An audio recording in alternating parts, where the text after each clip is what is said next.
Hello दोस्तों, रूपीनॉमिक्स में आप सभी का स्वागत है। रूपीनॉमिक्स इस चैनल का मकसद केवल और केवल जो फाइनेंस, इकोनॉमिक्स और स्टॉक मार्केट सीखना चाहते हैं, ओनली फॉर एजुकेशनल पर्पसेस, उन्हीं के लिए ये चैनल है।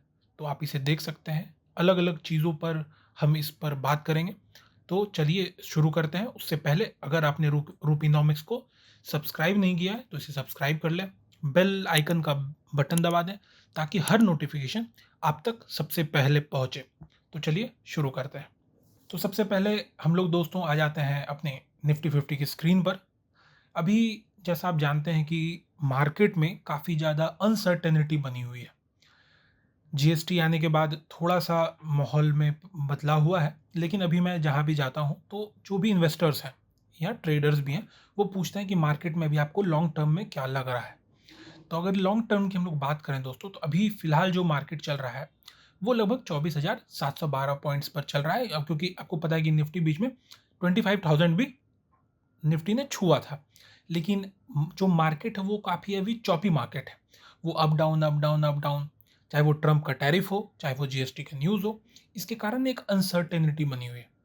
लेकिन दोस्तों जब हम लोग 1 साल का ये पैटर्न देखते हैं, ये 1 साल का आपका निफ्टी का जो है चार्ट है। जब आप इसे देखते हैं तो आपको दिखेगा कि तो माइनस में रिटर्न है। लगभग 1 साल से निफ्टी नहीं चला है। लेकिन जब हम 5 साल पर आते हैं, तब आपको दिखेगा एक-एक रैली है। क्योंकि कोविड के बाद आपको पता है एक बहुत बड़ी रैली आई है। लेकिन एक मैं दोस्तों ये आपको दिखाता हूँ 2021 से लेकर 2022 तक, या फिर हम कहें थोड़ा-सा इसे और ले लेते हैं। तो देखिएगा कि निफ्टी ने यहाँ कितना केवल 2.12% इतना ही केवल रिटर्न दिया है, जो कि बहुत कम है। लेकिन आप ये देखिए क्योंकि कोविड के बाद मार्केट ने एक रैली ली थी, उसके बाद मार्केट थोड़ा कंसोलिडेट हुआ, थोड़ा-सा इसने ब्रेक लिया और अपना रिटर्न नहीं दिया, थोड़ा टाइम करेक्शन लिया इसने। अब उसके बाद आप जब 2022 2023 वाला ही डेट अगर आप देखते हो, तो यहाँ से लेकर यहाँ तक, मतलब पिछले साल 20 सितंबर तक लगभग देखें, तो लगभग निफ्टी ने 50% का रिटर्न दिया है। उसके बाद पिछले सितंबर से अभी के अगस्त तक अगर देखें, तो निफ्टी ने कोई रिटर्न नहीं दिया है, उल्टा 2.74% नेगेटिव चल रहा है। तो ये दिखाता है कि मार्केट अभी टाइम करेक्शन पे है। और क्योंकि एक बड़ी रैली के बाद ना मार्केट को भी थोड़ा ब्रीथ करने के लिए टाइम चाहिए होता है। और अभी आप जानते हैं कि एफआईआईज़ और जो डीआईआईज़ हैं, वो लगातार माल बिकवाली कर रहे हैं। तो उस बिकवाली से भी मार्केट पर इम्पैक्ट पड़ा है। लेकिन अभी सबसे बड़ी लड़ाई अगर कहीं है, तो वो है अपने बुल्स में और वो है बेयर्स में। मैं रुकिए पेन का कलर चेंज थोड़ा कर लेता हूँ, ताकि आपको अच्छे से दिखे। ओके, तो अभी लड़ाई है बुल्स और बेयर्स में। बुल्स जो है वो मार्केट को ऊपर ले जाने की कोशिश कर रहे हैं।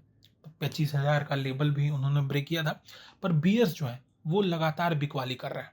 क्योंकि अभी अनसर्टेनिटी मार्केट में है, चाहे वो ट्रम्प का टैरिफ हो, क्योंकि ट्रम्प अभी कुछ सोच नहीं रहा है। ही जस्ट वो आ रहा है और जो उसको पॉपुलर डिसीजंस लग रहे हैं कि क्या हो सकता है, उसको वो डिसीजन ले रहा है, जो कि बहुत ही नेगेटिव वे में भी जा रहा है। तो इन्वेस्टर्स का भी क्या हाल है? इन्वेस्टर्स अभी डिप्रेशन में हैं।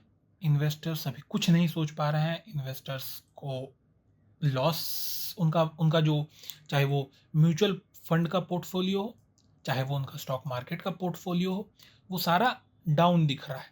एक गोल्ड और अगर सिल्वर देखें, तो उसे छोड़कर रिटर्न्स नहीं है। इक्विटी मार्केट ने रिटर्न्स नहीं बना कर दिए हैं।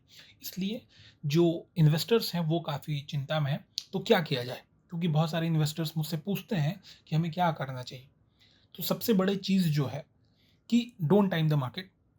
और हमारे प्रधानमंत्री श्री नरेंद्र मोदी जी ने जो जीएसटी के ऊपर लाल किले से घोषणा की है, वो भी अभी धरातल पे नहीं आया। क्योंकि उसका टाइम, वैसे नरेंद्र मोदी जी ने, प्रधानमंत्री जी ने दिवाली दिया था, लेकिन अभी दिवाली में थोड़ा टाइम है। लेकिन जो जीएसटी ग्रुप्स ऑफ मिनिस्टर्स की मीटिंग है, जीओएम जिसे हम बोलते हैं, वो लगातार हो रहा है। और 4 सितंबर को एक मीटिंग है जिसमें डिसाइड होना है कि कब ये इम्प्लीमेंट होगा जीएसटी।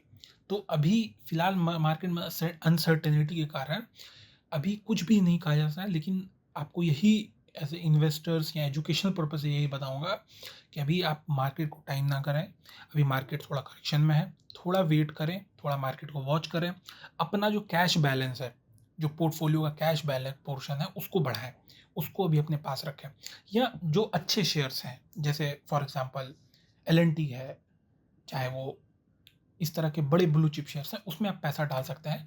और क्योंकि प्रधानमंत्री ने जीएसटी के ऊपर घोषणा की है, उसका अभी खाका जो है, उसका जो एक तरह से कहते हैं फ्रेमवर्क जो है, वो अभी पूरी तरह से रेडी नहीं हुआ है, उसके ऊपर अभी डिस्कशंस होते हुए दिख रहे हैं अलग अलग प्लेटफॉर्म पे, अलग अलग।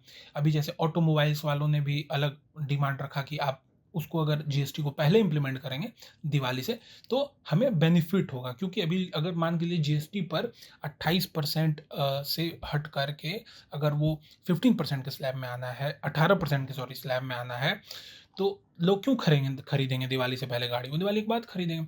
तो जीएसटी हो सकता है कि दिवाली से पहले इम्प्लीमेंट होने की संभावना है, और इस कारण मार्केट में एक बूम आ सकता है। लेकिन अभी मार्केट इसको टाइम एक्चुअली कर रहा है, और हो सकता था मार्केट गिरे, लेकिन मार्केट गिरने का सबसे बड़ा नहीं कारण है, वो है जीएसटी। तो इस पर भरोसा रखें, प्रधानमंत्री पर भरोसा रखें, क्योंकि अगर प्रधानमंत्री जी ने कह दिया है तो इवेंचुअली वो इम्प्लीमेंट तो करना पड़ेगा। मतलब basically finance minister direct taxes, income tax देखती हैं, जो जीएसटी है वो फाइनेंस मिनिस्टर और जो ग्रुप ऑफ मिनिस्टर्स हैं जीएसटी के, वो देखते हैं। लेकिन गवर्नमेंट इसको इम्प्लीमेंट जरूर करेगी, और वो दिवाली से पहले करती हैं, दिवाली के बाद ये जानकारी किसी को नहीं है, ये ग्रुप ऑफ मिनिस्टर्स ही तय करेंगे। अब आखिर में अगर हम देखें तो हमें क्या करना चाहिए था इन्वेस्टर? अभी आप कुछ ना करें, अभी आप वेट एंड वॉच की स्थिति में रहें। थोड़ा थोड़ा पैसा अगर हो सकता है तो ब्लू चिप्स, जो ब्लू चिप शेयर्स हैं उसमें लगाएं, जैसे एल है, या फिर रिलायंस है, जिसमें बहुत बड़ी गिरावट की संभावना नहीं है, जैसे एच है। ठीक है, मैं कहूँगा रिलायंस को अभी अवॉइड करें, क्योंकि रिलायंस थोड़ा रिफाइनरी के बिजनेस में भी है, तो ट्रंप का जो एक है ना झटका, वो रिलायंस को लग सकता है। तो एच इन जैसे शेयर्स में इन्वेस्ट करें, या फिर अभी रुक जाएं, अपने कैश कंपोनेंट को जो है वो भी सेव करें, एक करेक्शन का वेट करें, या फिर जो मुझे लगता है जीएसटी इम्प्लीमेंट होने के बाद एक पिक्चर जो है वो क्लियर हो जाएगा, उसके बाद ही आप कोई डिसीजन बनाएं। क्योंकि मान लीजिए थोड़ा बहुत मार्केट भागेगा भी तो आप एंट्री ले सकते हैं, या फिर अगर मार्केट गिरता भी है तो आपके लिए वो बिल्कुल बाय ऑन डिप्स वाला चांस है, तो आप वो कर सकते हैं। तो थैंक यू एवरीवन। अगर आपको ये वीडियो अच्छा लगा हो तो इसे शेयर करें अपने दोस्तों के साथ, लाइक करें, सब्सक्राइब करें। धन्यवाद।